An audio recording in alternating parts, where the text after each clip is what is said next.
All right, folks, welcome back to Elite Training Academy. It's me, Andrew Chadwick, here at ETA. And today I want to take you through one of the warm-ups of our workouts that we do here at the Academy through our kind of concentric phase of training and how we get the body prepared. And I actually want to do it as a in-person video talking through the movements, why I'm doing the specific movements and how they would relate to the golf swing. So before we get into the video, go ahead and like the video, subscribe to the channel, and make sure you stay notified with all the videos that we're bringing out and the content for you. So we're going to get into this warm-up, talk you through every single movement. Let's go and have some fun. So the first movement I want to do here is called a scorpion kick. And essentially what it looks like is, if you imagine a scorpion, we're going to be lying onto our front and we're going to take our arms into a T position. From here, I'm going to bring my foot around the back side of my body to my opposite hand. And what's happening here is we're creating some extension through the hips and through that lower back. And so we're really trying to disassociate hips and shoulders, but really try and create some extension through the body as we open out. Now, as we perform a golf swing and we load up, we're actually creating some form of extension as we start to move through impact into that through swing. And so we really want to be able to make sure that we can open out the hips, especially that trail hip, to be able to create more extension and feel that we can get the hips through impact. So again, we're going into that T position. I'm lying down onto my front here, and I'm just going to bring my right foot around the back side of my body to my opposite hand, or there or thereabouts. Again, we work to the range of motion that you can do. We're just trying to open out as much as possible. And as we start to build through the reps, you might just feel that you've got a little more range of motion. And we'll go maybe 5, 8, 10 reps on each side, depending on kind of where we are with an athlete. Whether they're beginning, we want them to just take their time and feel that range of motion that they have. Sometimes we're working with an athlete that may be a little more flexible in the hips, and we'll go with a little higher rep range just to get them to move a little bit more. All right, so once I've worked on kind of the front side of the body and open and create some extension, I really like to look at what's going on in the hamstrings through the back of the hips and through the back. And so we're now going to work on the back side of the body, a little bit of flexion, and through that kind of back of the hips and into the lower back. So we're going to do something called a VIT Rollover here.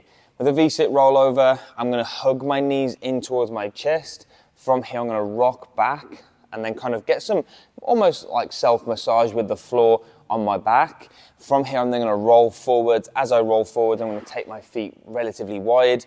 Again, it's a comfort thing for the athletes, or wherever you are, go with that. And then from here, I'm going to get a good reach forward. Again, I'm trying to feel through the back side of my hips into my lower back, kind of working on where the pitch of my pelvis is, that I can actually then control my pelvis and get a little more range of motion with each one. So again, it looks like this. We're going to rock back. As I come forward, feet go wide, get a good reach forward. Just nice and controlled. Again, depending on the athlete, will depend on how many reps we do, but it will also depend on how far they rock back, and it will also depend on how far they reach forward. So again, we're really just trying to feel that the athlete can rock back, rock forwards, get a good stretch. The hamstrings are going to start to activate a little bit more here, create some length and take some tension in. We're obviously then going to get some work through the back of the hips and into that lower back. We may go again 10 reps here, depending on kind of who we're working with and how much work we need to do with them, but we may go all the way up to say 15 reps as well. Okay, so the next move I want to do is going to be more thoracic extension with rotation.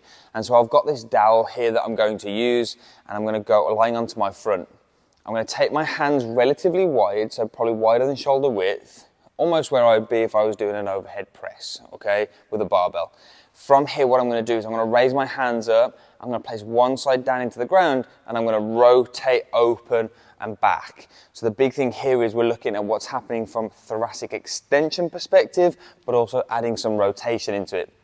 Again, you can probably see from that demonstration, we get rotation, but we also get a little bit of extension through the back as we go into our backswing. But as we come through, we're also getting rotation and extension through the back in the impact position and through swing. So we're always looking at, are the athletes able to rotate, but can they flex and extend the spine as well? So this is a really great move to work on extension.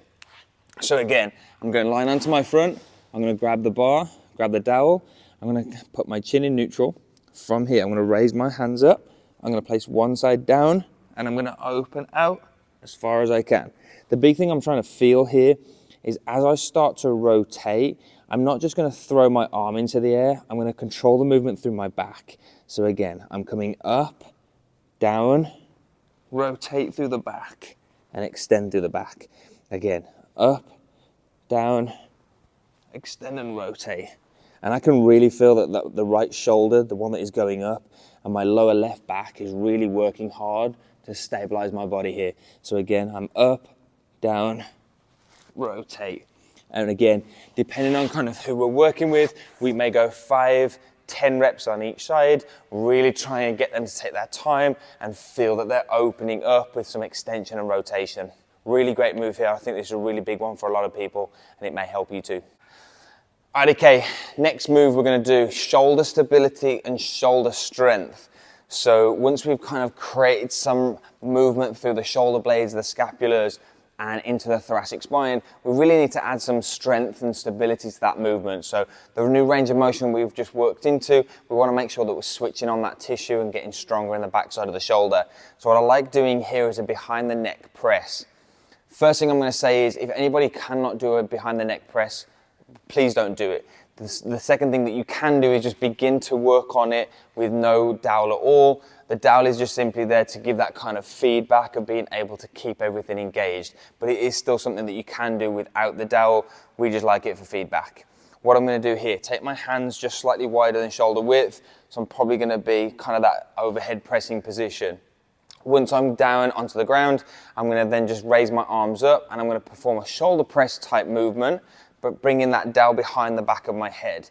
Again, I can do this without the dowel, but we like that feedback. So again, I'm here, chin's in neutral. I'm going to raise up, bring it back behind me, and then overhead, bringing it down. Again, raise up, bring it back behind me, press out, and down. And I'm really trying to feel that in between the shoulder blades is contracting, keeping my posture in a neutral position. I'm trying to feel that behind my shoulder blades is just stabilizing my shoulders as I'm pressing out and down. Again, just nice and easy, pressing out and down. Again, we might work 10, 15 reps here with an athlete, depending on where they are, but we really want to see that they can get the arms up nice and high, bring that kind of scapula in, contract, almost like a lat pull down or a row, and be able to feel that the shoulder blades are really engaging and retracting in there to be able to stabilize and then press back out. Really great move, especially with the dowel for feedback, but again, you can do it without the dowel. Once we've done our ground-based movements, so we've worked from the ground, we're starting to build up the capacity now, we're starting to feel a little bit warmer, a little bit looser. What we'll do here is we'll bring it up to standing. And so we're going to do an overhead squat with the dowel. Some people won't be able to do an overhead squat, and so what we recommend here is just working through a range of motion that you can do. If you need to go arms down and just work here, kind of range of motion dependent, and just feel where the body and the hips, certainly the lower body, can get to. If you've got the capacity, you can always grab the dowel, grab a light bar or broom handle, for example, bring that bar overhead, and then attempt the overhead squat. Really like this for a lot of the connective reasons through the backside of the body, especially with the arms overhead. So with the overhead squat, I'm going to take my feet just slightly wider than hip width. I do have my toes slightly turned out, so I'm allowing that kind of turn of my hips, really trying to feel where I can sit into and it feels comfortable for me. Again, got my hands slightly wider than shoulder width. I'm bringing it overhead, and as I sit down here, I'm trying to maintain that the arms and the hands stay overhead in that overhead position. So I'm really trying to feel that they're not dropping forward. The shoulder blades and the scapulars are retracted. I'm really trying to feel that I'm still pressing into the dowel, but I'm able to sit down here, really get that feel of keeping everything overhead and connected. Again, nice and smooth as I'm sitting down and back on up. And again, depending on who we're working with here, we may get them to do 10 reps, 12, maybe 15 reps. Again, just try and feel like everything's staying connected as we're squatting down into that deep squat and then coming on back up. Again, work to the range of motion that you can do, but if you need to, just drop that dowel down from overhead, across the shoulders, and work through the range of motion that you can do, okay? We're trying to warm up here, we're trying to annihilate anything, we're trying to get everything firing properly. Okay, we've worked from the ground, we've worked up, we've done our overhead squats, and now we're starting to feel a little more prepared. I'm going to go ahead and do our final move in the warm-up, which is going to be a kettlebell or a plate halo. And so what we're looking at here is just really creating some range of motion in the shoulders as we take that kettlebell or plate around the head. You can do this with a dumbbell. Any kind of weighted instrument that helps you get a deeper range of motion is going to be a great move. So again, we're starting with the kettlebell or the plate or the implement in front of us. We're going to rotate around the head and back. So again, we're really trying to create some range of motion, but that weight that's traveling around us is challenging the shoulders, both range of motion and strength. And we'll work maybe 5 to 10 reps here, one round and back being 1 rep. And we're really just trying to feel that the athlete can take that weight or that implement through a full range of motion.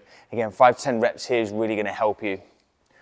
All right, folks, there you have it. So that's a warm-up that we do here at the Academy with our athletes to make sure that they're prepared to go into one of our workouts, whether it's a speed session that goes into the weight room, whether it's just simply going straight into the weight room. We'll make sure that our athletes are working from the ground up to standing, and then obviously making sure that we're adding range of motion to certain areas, but making sure that we're adding some strength and some stability into those areas as well. So couple of rounds of that there that we've just done, and you'll really start to feel that everything's moving a little bit more freely, but also have everything switched on as well. So go ahead and like the video, subscribe to the channel, go ahead and implement this warm-up, let us know how you get on with it, and we'll see you all in the next video. Take care.